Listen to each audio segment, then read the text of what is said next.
Hello Facebook, today is January 5th, 2016. We're going to continue on with and close out our Colossians chapter 3, verses 12 through 17. We're going to close out with the good side of what Paul was teaching.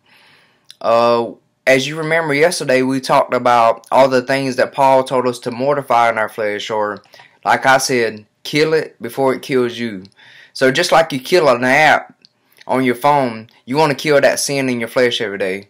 So verses 12 through 17 is going to tell you what we should do. Most people don't like to be told what to do, whether good or bad.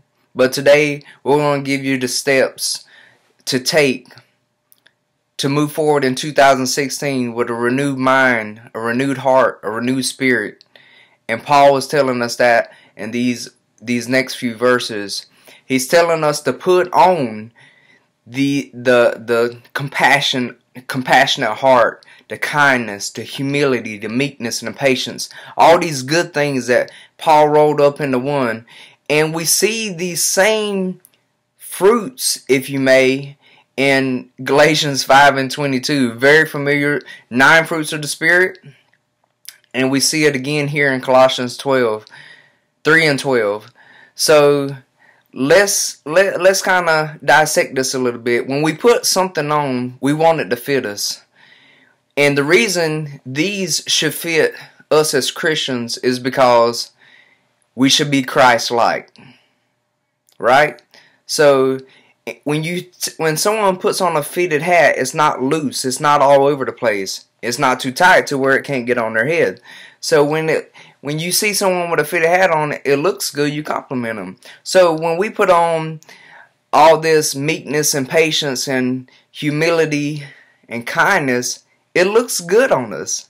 And above all these things, most importantly, above all these things, put on love. And this love, there's 5 types of love in the Bible, in the Greek, that we can kind of dissect. But this love is one, I think, the most important. Agape love, brotherly love. It's when you break it down in the concordance, it says it's a love of feast, a feast of love. So it's so much love that you have for even the brother that hates you, even the neighbor that cusses you out, even the co-worker that despises you. Love them.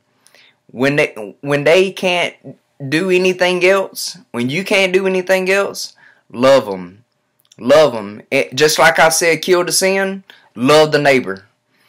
It's the second greatest commandment.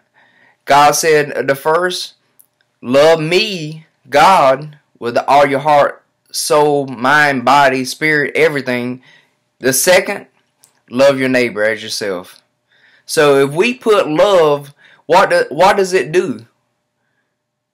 We imitate Christ. If He forgive us, we have to forgive our neighbors. We imitate Him. And what does love do? It perfects. It's a bond of perfectness.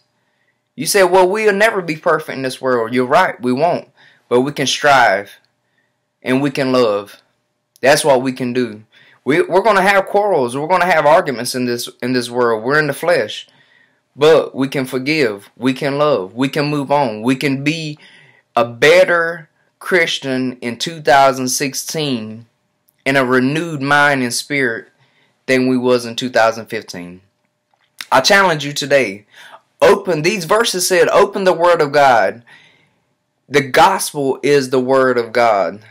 Jesus spoke the words of truth. In His Word, He said that He was the Word, and the Word came and dwelt among us. The Word became flesh and dwelt among us on this earth. David said in Psalms that he takes the Word and hides it in his heart. He said it's a light unto my feet. The Word, if we get in the Word and let the Word get in us, we can move on in this year refreshed, renewed. The Word must be dwelling within us, and we must continue to teach it and preach it everywhere we go. in wisdom. We must give thanks to God in this year. Give thanks in all you do. 1 Thessalonians 5:17 says, in everything give thanks. I love that verse. So, in closing, put love above everything.